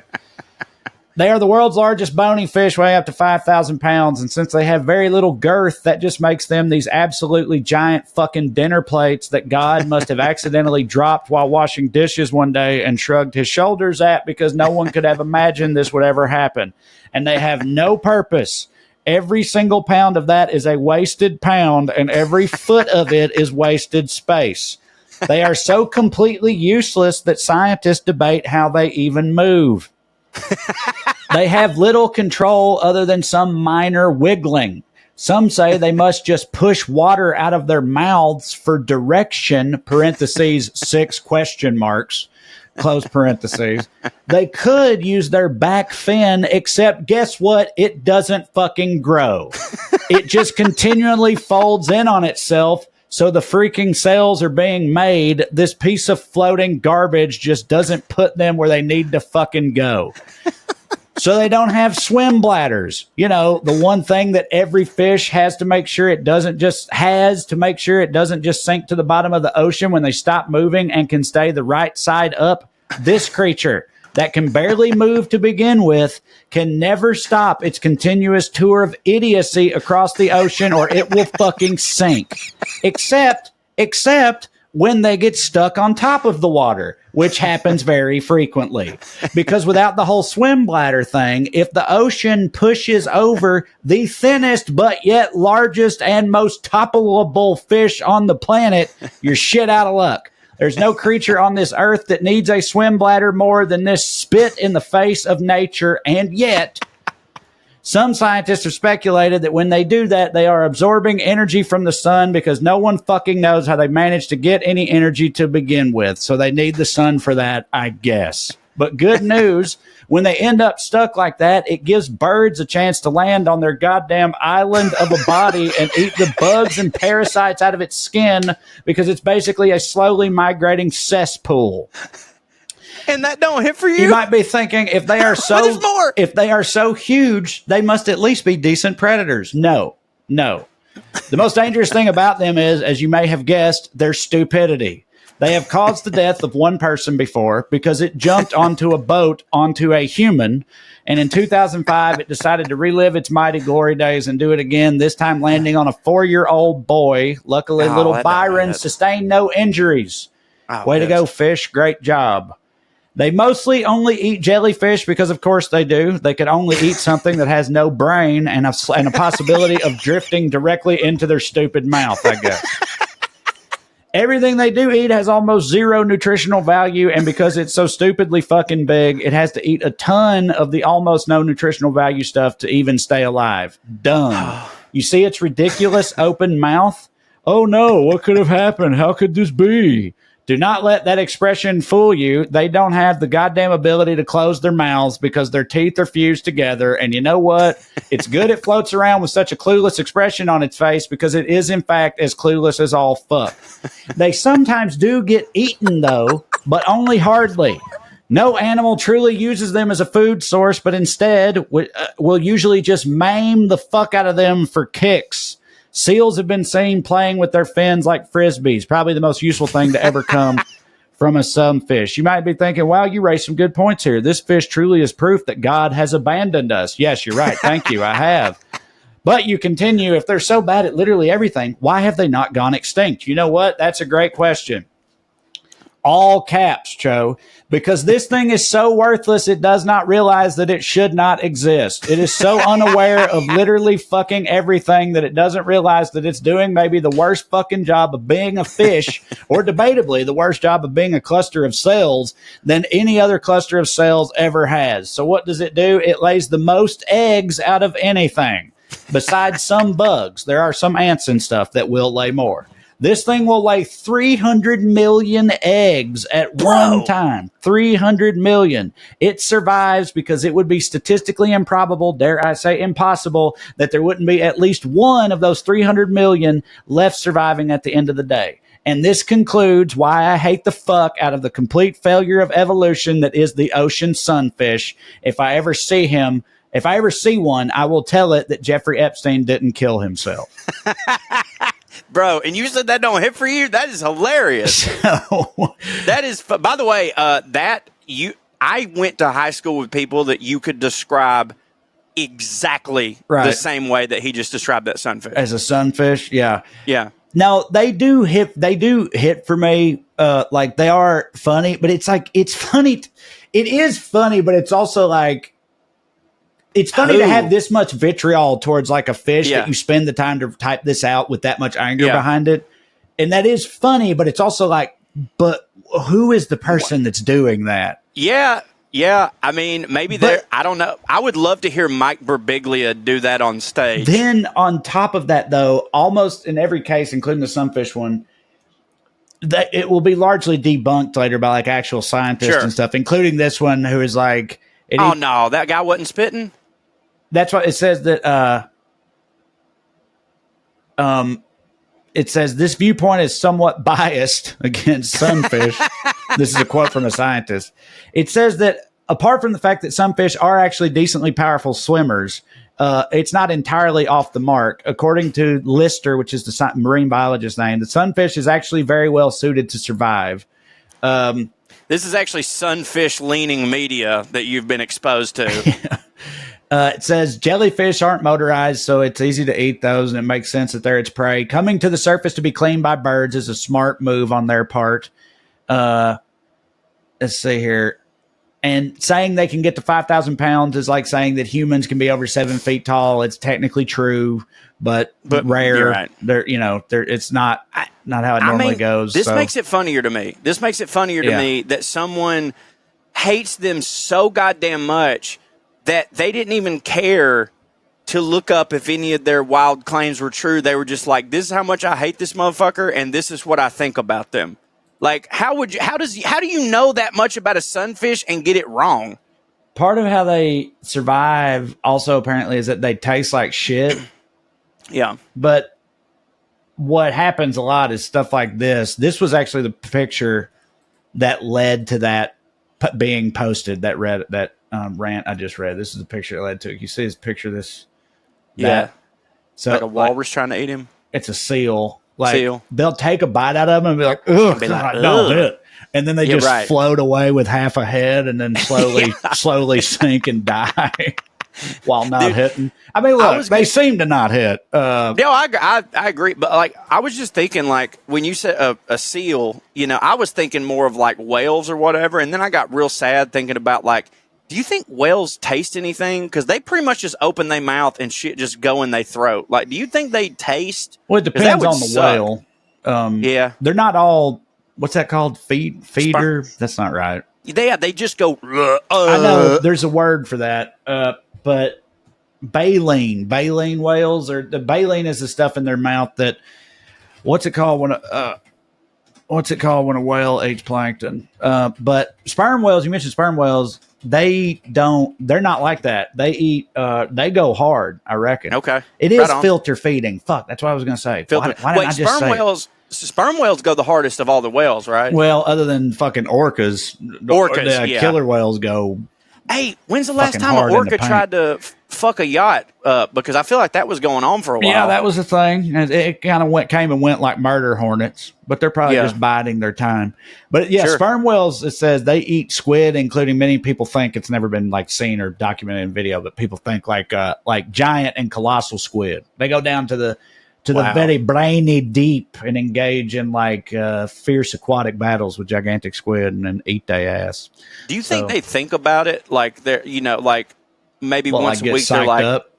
Yeah, like how we would for like going to get sushi. They're like, I'm going to go to the bottom of the ocean today and get me some fucking, get some of that real good squid. I don't know. It's a good question. I feel like it's more like, shoo-wee, I hope I win this, battle for existence with this giant squid I got to go tussle with. I don't want to fucking die today. Like, it could kill me. I could fail, and then I'll starve to death. Like, it don't hit to, Be not human? Yeah. No. I mean, Louis had that bit about it where he was like, if you're like, if you every day you went to the subway on your way to work and it's like you might get eaten by something or whatever. Yeah, like, it'd be crazy. Like, it's wild. But with whales, though, it's like with them, couldn't they just not go fight the badass squid and just eat other stuff that wouldn't fucking kill them? Because, like, they're huge. Well, maybe because they're huge, they got to eat big stuff, Big stuff, yeah. Like, it takes a lot to keep them going. Yeah, that's true, man. I can't imagine how many calories a fucking whale has to eat a day. Right. Like, so imagine how much fucking plankton is floating around in the goddamn ocean then. Right. But, like, if you read about how many calories Yokozuna ate, it blows your fucking mind. Yeah. And then you think about a goddamn whale. He was a whale of a feller. Boy, he was. They sent him to food rehab in the 90s. WWE was like, you've got to lose some weight because the insurance ain't going to cover you. And he went to Duke University at a heralded food rehab place and gained 70 pounds while he was there. My man. Yeah. You know what fairy bread is? Fairy bread. Mm-hmm. No. Brioche? Hugely popular in Australia. It's also very popular in like them Jorgen countries too, but they might call it something different. I don't know why we don't do it here because my guess is you're going to respond positively to this. It's a very popular childhood treat or snack over there. It's buttered bread. Yeah. Topped with sprinkles. Oh, like sprinkles like on a cupcake? Yeah. Oh, I'm for that. Now, sprinkles, to me, has always been something, if you put it on there, I'm cool with it. I would never buy sprinkles and put them on there myself. Right. You know what I mean? I would dust it with to me, if I'm going to have buttered bread with something on top of it, it's going to be some cinnamon and brown sugar, but I'm for sprinkles. Yeah, they don't call them sprinkles. You know what they call them? Mm-mm. It's weird. Well, I mean, it's not weird. It makes they call them hundreds and thousands. Okay. Because there's hundreds and thousands of them. Yeah, I get it, but it's like, wouldn't you rather just say sprinkles? I would. There's a lot of things like that I'm like, sprinkles. I would rather say sprinkles. Hundreds and thousands is stupid. They always got, other countries got all it's like the fucking, that Cockney rhyming scheme, like the apples and pears and stuff. It's like you always got all these words where people got to think about it too much. Just fucking say sprinkles, Right. This one's weird to me. A fair suck of the sauce bottle. That's getting, he drank too much whiskey. See, took a fair suck of the sauce bottle. That's exactly what I thought too, but that's apparently not what it means. It means steady on or be reasonable. That makes no sense. I agree. I don't get it. Either. It's like, here's the example they give. It's like, it expresses a keen sense of injustice. Here's the example. Fair suck of the sauce bottle, mate. I'm only asking for a loan until payday. So for fuck's sake is that. No, dude. Australian opposition leader Kevin Rudd famously used a variant of the phrase in 2006 and said a fair shake of the sauce bottle. The phrase fair crack of the whip has the same meaning? I don't get to me, it. that would be justice. It is. Yep, okay, right. Yeah, you're right. But that fair crack of the whip makes sense, but fair...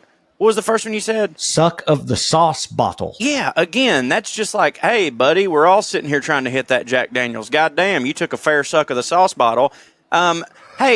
So you remember how in 2016 we had Trump and they had Boris? Did Australia have one of them too?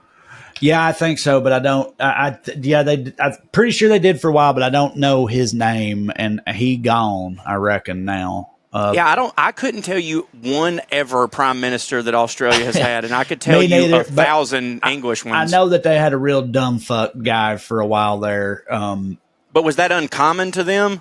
That I don't know. I mean, obviously, I'm American. I don't know fuck about anywhere else. No, but hear me out. Boris was they don't get me wrong. In all I know about history from reading World War I, World War II, the Troubles, all that stuff, the Brits have had asshole prime ministers, but they've never had one that I'm like, that's a rock stupid motherfucker. Like Margaret Thatcher is what their version of Reagan or whatever. So I get why they didn't like her, but none of the things about her was and she's stupid, but with Boris, it was look at this fucking dumbass piece of shit. I didn't even think those people existed over there. Yeah, no, well, it's just a very dumb time. They've come out of the woodwork. I mean, we never had nothing like that. I mean, we had George W. Bush, and it's like, yeah, which at the time was like, holy shit. Can you believe we elected this dipshit? Right. But Australia seems like they exclusively have. Folksy. Right. Oh, dude, yeah, it looks like a genius now. But like Australia, you'd think would like exclusively have that. Mm-hmm. I don't know, because they're the Florida. I don't fucking know. Flash as a rat with a gold tooth. Flash is a rat with a gold tooth, looking spiffy. Yes, but there's that's part of it, but it's not. That doesn't entirely describe it. Okay, is it? No, I'm not going to say it. Just go on. Looking spiffy, but in a kind of dodgy way. Yeah, there you go. All right, trashy. Flash is a rat with a gold tooth. So like a fucking like a mobster type guy or something like that, or like that type of thing. It says not to be trusted. In spite of the tooth, still a rat. New money. Yeah, would be somebody would be Flash as a rat with a gold tooth. Let's see here. Good day, of course. Of course, everybody knows good day. Let's see here. The glory box. That's okay. That sounds sexual, but a glory box would be glory box. The glory box where the money is. The rat cash register? A box in which a woman accumulates items in preparation for marriage. Okay. Or the collection itself. In other countries, it's called a hope chest. Glory box is probably related to the British dialect glory hole, a place for storing odds and ends. Well, not what they call that anymore. Yeah, hope chest is a thing here for sure. Goog, full as a goog. Full as a goog. A tick, it's a bug. It is like full as a tick, just extremely full or packed. In Australian English, a goog is an egg. Okay. It says the phrase is a variation of an earlier British phrase in the same sense as full as a tick. Full as a tick. Full as a tick is from them? Yeah, I didn't know that either. But fuck, I thought that was us. I didn't even know they had fucking ticks over there. Me either. Full as a tick is recorded from the 17th century. How about that? Dude, that's interesting because when I was in Sunnyvale, I was having a conversation with a person who they're like an outdoorsy type person, and they went to the South for the first time, and it was the first time they ever encountered ticks, and they were talking about like, God damn, that's a wild thing. So yeah, me too. I've thought that like ticks were such a southern, moist, hot type of thing. I would have never thought they'd be in England. Yeah, well, they apparently don't really have ticks in California because Bishop got a tick bite when we were in Tennessee, and we had to take him, and it got like infected isn't the right word, whatever. It broke out. Inflamed. It broke out, and we had to get put on antibiotics. So we had to take him to urgent care to get prescribed those. And Katie said they had everybody in the office come in there and look at it because they'd never seen a tick bite in that office before. I bet.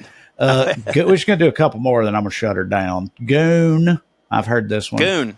That's to jerk off now. It is Gooning. now, but in Australia it means cask wine. Cask usually wine. Found in the compound goon bag, which is a big old bag of wine. Big old goon bag. Which hits. That does hit. I like gooning. Yeah. It's like, it's like cheap wine. I think Arbor they Mist, hang Mad up Dog their 2020. goon bags. Like hang so them in the that air. like we do with Crown Royal bags. No, I mean like with the wine in it. Like in it. I think hanging them up is a thing. So you can like walk under it and fucking goon yourself. I might be making that up. I'm not sure if I'm making that up or not. Well, no, that hits for me though. Hoon. Big goon. Now we got hoon. Goon and hoon. Are they related at all? Mm-mm. Hoon. It's of unknown origin. Hoon is... Can you use it in a sentence?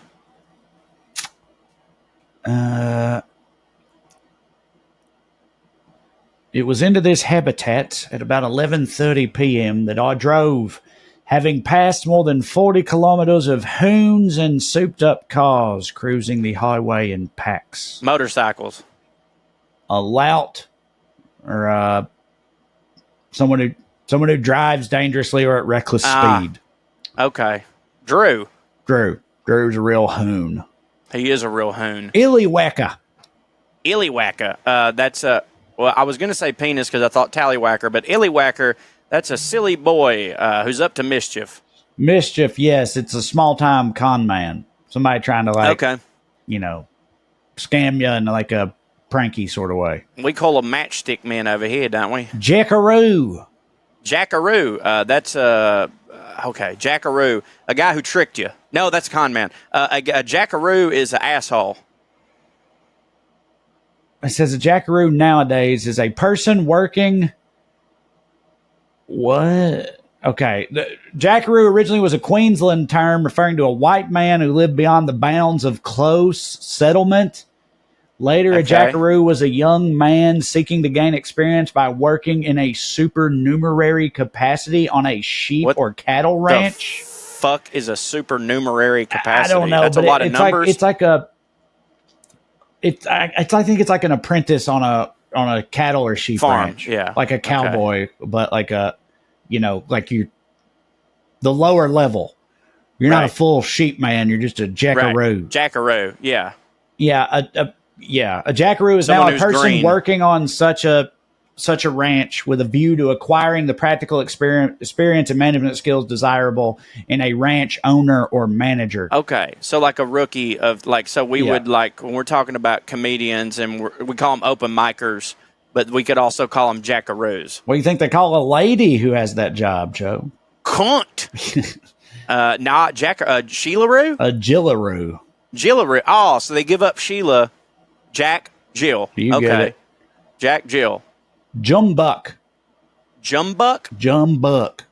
Jumbuck. We're gonna use it in a sentence, please. Let's see here. These are all real old. My favorite was a little gray mare that knew more about handling sheep than most sheep dogs. She sensed the first day I was on her that I was a novice with the jumbucks. Sheep, cane. Well, if he's a novice, that means a shepherd stick. It's just sheep. Sheep. It's just sheep. It just means sheep. Okay. Okay.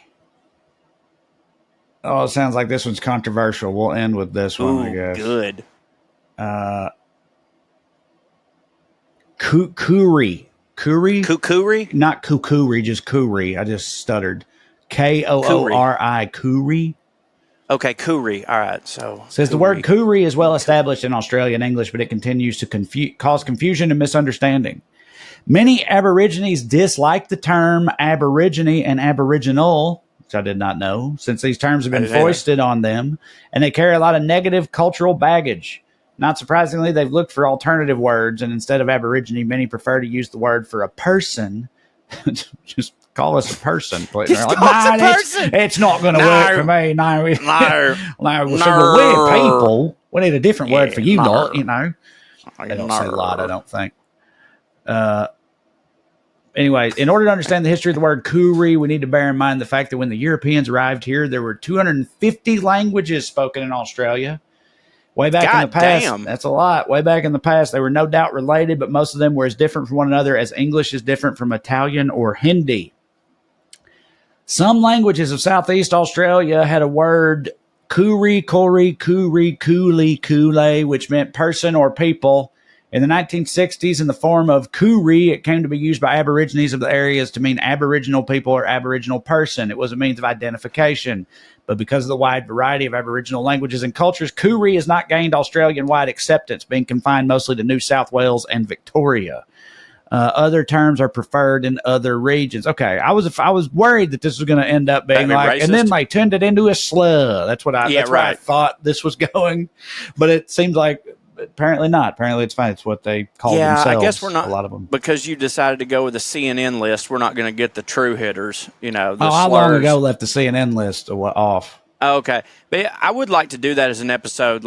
We were talking about ranking appetizers and stuff, which I want to do. I absolutely want to do that. But I also, we might have to have some guests on here to lend credence to our. So I would like to rank slurs that we've never heard of, sure. just on surface level. I think maybe it was just slurs for white people, but we definitely did a slur thing on a previous episode. We did slurs for white people, and Peckerwood really hits. No, this is the one from Australian National University. This list seems exhaustive to me. But anyway, that'll do for now. I might pick it up again later, not on this episode, but with L's. So what, you got some airmail for us or something? I mean, hell. I do have some airmail for you. And also, thank you. I'll just do what I prepared next week, which hits. Mm-hmm. Let's see. Fuck me. Sorry, didn't have it in my hand at the time. Some very, very hilariously Raven ones in terms of their length. So I only selected a couple. I mean, it was like they were doing a thing. All right. So subject line, I ... love ... lesbians ... Pyaw! Dear Trae and Corey, senior New England correspondent Travis here. Just got done with the latest episode featuring the tale of former Vermont Governor Howard Dean's famous Dean Scream. As both a lifelong Politico and New Englander, I felt obligated to write in and let you know that everything you think you know about that moment is utter bullshit. While Dean did indeed scream all that shit during that ill-fated post-Iowa caucus rally, it was sloppy audio work by the cable news reporters in the room rather than Dean's enthusiasm that did the candidate in. I know you professional microphone-using comedy fellers know this, but for the listeners, whenever you watch coverage of any kind of public event with a crowd, most of the time what you're listening to is the end result of a sound engineer mixing separate mic recordings of both the speakers and the crowd in order to give the viewer an accurate representation of the feel of the room. But this did not happen with the audio that ended up dooming Dean. The clip we all remember is simply the audio of Dean speaking directly into the sort of mic that's used in lots of large political rallies like that, i.e. one's designed to pick up the speaker and just about nothing else. So none of us heard the cacophony of the shoulder-to-shoulder crowd filling the Val Air Ballroom in Des Moines that night, a crowd that Dean naturally thought he needed to shout over in order to be heard at all. Then they sent a recording, which I'm not going to play, but none of that mattered. The clip of the moment, as we in history know it, was political rocket fuel for Dean's opponents, with the video clip playing on TV over 633 times in 4 days back in 2004, when cable news coverage still mattered. In fact, the Dean scream is considered to be the very first political moment to go viral. The most damaging political scandals stem from moments that play into pre-existing concerns about candidate. Example, Hillary's server juxtaposed with the idea the Clintons played by their own rules, Biden's debate breakdown juxtaposed with the allegation he was a vegetable, Trump's demonstrable crimes and corruption juxtaposed with longstanding allegations of Trump's many crimes and corruptions. You get the idea. And because Dean often contended with allegations that he had a temper and a proclivity for extremism, the Dean scream amounted to a TKO, game, set, match. Pyaw! In summation, the alternate reality is not one in which Dean never screamed, but one where the networks plugged into an audio source other than the stage microphone. Love y'all like chicken, Travis. I'll be damned. I'd be so fucking mad. I'd never get over it. No. No. I'd be like, dude. I think about my good, close, personal friend Al Gore all the time. Yeah, me too. And how, I don't know, I would have been driven insane by what happened to him and with him if I would have killed him. myself. And again, he still hits real hard and everything, and he seems to be pretty cool with it all. But me, I'd be bitter till the day I fucking die. Bro. You would have at least heard me scream like, they didn't have the fucking mic on me. Like, I'd have that Dave Chappelle, like, please believe me. Right. Please believe me. My whole life until I was in a padded room, it would be like that. One more, and this is might be the record of longest message we've ever gotten on Putting on Airs. You going to read the whole thing? Well, it does. It don't not hit. Okay. Do you want me to not read it? Well, no, I don't know. You just set it up with being like it's the longest one we've ever got. Well, that's why I only did 2 this week. I was going to. Have at it. This person's never written in, so whatever. Subject line: old media archiving and old red ass names. You can say my name. This is Tiffany. Hey, y'all. So I work at a label sticker factory doing 10-hour shifts as a rewinder / slitter operator. Thankfully, I'm allowed to use my earbuds while working, so needless to say, I listen to a ton of shit, including well-read weekly skews and, of course, Putting on Airs. Thank you, Tiffany, for that. Listening to the episode from June 13th as I type and pause to write this so my ADHD ass wouldn't forget. I apologize because it's going to end up being long because the job was weird as hell and I want to explain it as clearly as possible. I work for a company called Video Monitoring Services, VMS for short, from 2008 to 2011. They were a huge media monitoring company. I got the job through a temp agency, so I had no idea what the hell they actually did, but basically we did what you guys were pontificating about in regards to older TV clips. The biggest office for production was our location in Louisville, Kentucky. Now, you'd think that all these media-related things would be better suited for New York or L.A., but apparently at that time, Louisville had some of the best, fastest, and most reliable fiber internet in the country, but I digress. We had a ton of servers in-house that actively recorded hundreds of channels 24/7. Think of your top 200 channel package with Spectrum or Comcast or whatever. We'd have that. Same went for all the national radio shit, NPR, Sirius XM. We had servers in other locations across the country. Their main function was to record and store their local channels, mostly for their local news and morning shows and whatnot. So there were probably 250 separate servers running that just dealt with that city's local programming. There were several departments. Transcribers would get assigned radio or television ads and shows. There was some primitive auto captioning at the time, but it was always fucked up and you had to go back and edit to match the clips. Don't hit.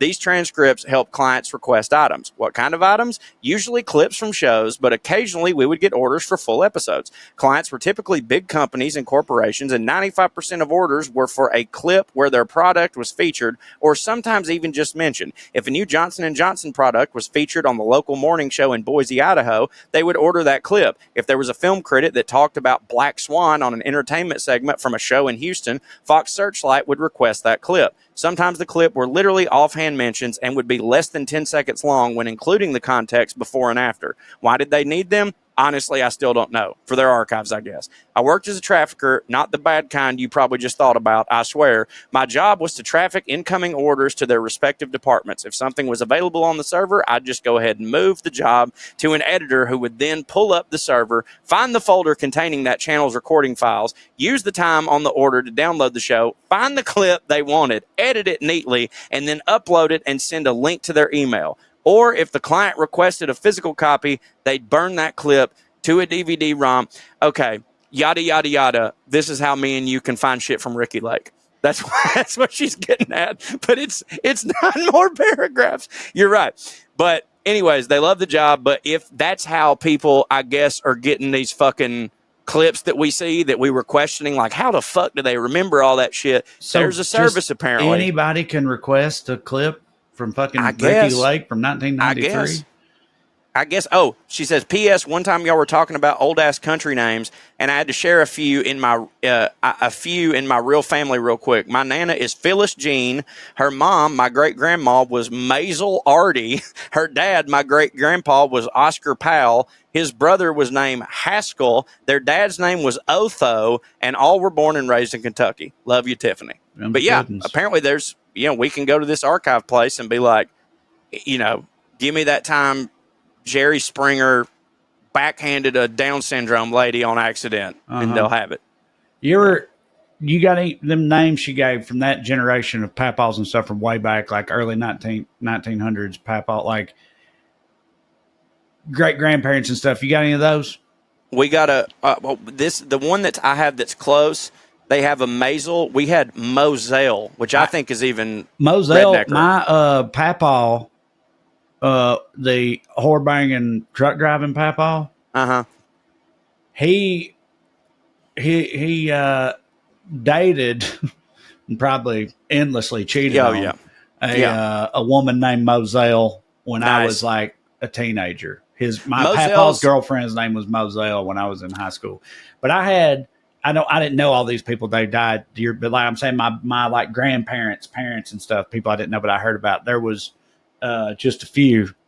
Lemuel, that's nice. Viney, that's a woman. Viney, yeah. Viney. I knew a Viney. Guard Kendall. Guard Kendall. That was my Meemaw's dad's name. Comer. Okay. Comer Crowder was his name. Oh my God. Let's see. Bit of a dipshit, was he? Oh, you know it. Rock chewing stupid, I guarantee it. But racist as the day is long too, for sure. Boy. And them days were long as hell back then, boy. Beulah McLean. We got a Beulah. That was my great grandma. And then what about Tukey? We had a Tukey. We didn't have a Tukey. I know there's definitely some that I'm forgetting for sure, but and Katie's got an uncle, like he ain't even that old. He's probably 62, 63. Uncle Orby. Orby, I like that. What about Nettie? Did y'all have a Nettie? I didn't have a Nettie, but I've heard tell of a Nettie. Yeah, Nettie. The one that she has in here, Otho, it's not in my actual family, but Amber's people in Iowa, they were really good friends with a dude named Otho, and he's dead, but he still has a restaurant in his name called Otho's Pub, and that's where you go get really hitting hash browns. Otho's. That hits. That does hit. All right. Well, let's get out of here, listeners. Y'all come see me tomorrow. If you listen to this the day it comes out, tomorrow, June 28th, I'll be at the Uptown Theater in Napa, California, in wine country. Hope to see you there then. And back in Los Angeles, July 9th at the legendary Largo in West Hollywood. And then after that, Tulsa, Oklahoma, San Diego, California, and a whole bunch of other places, Kansas City, Omaha, Des Moines, and more. Coming up in the near future, TraeCrowder.com. Check out the link also on TraeCrowder.com to my special Trash Dad if you haven't watched it already, or even if you have, watch it again. Either way, TraeCrowder.com. Check it all out. Come see me, make a hit. That'll do. As you're listening to this, tomorrow night, Thursday, June 26th, I will be in Fort Worth, Texas at Big Laugh Comedy Club. And then in August, I'm going to be in Lexington, Kentucky at Comedy Off Broadway, and also in Charlottesville, Virginia. You can go to CoreyRyanForrester.com for those tickets. And while you're at CoreyRyanForrester.com, there's a whole lot of links where you can join my bonus stuff page and get a cameo from me and all that sort of stuff. And it's a lot of fun. And anyways, stay fancy, motherfuckers. Skew. Skew. Skew. Here's Lydia Lovelace. 1, 2, 3, 4, 1, 2, 3, 4. Royalty and rednecks are alike. They both like cutting and picking fights. Biscuits and baked beans where they don't belong. Sit on down with Corey and Trae and learn some fancy shit today. We'll laugh a little even when they're wrong. They'll take you to a magical place where if you call someone a cunt, nobody cares. They keep it debonair at putting on airs, putting on airs, putting on airs.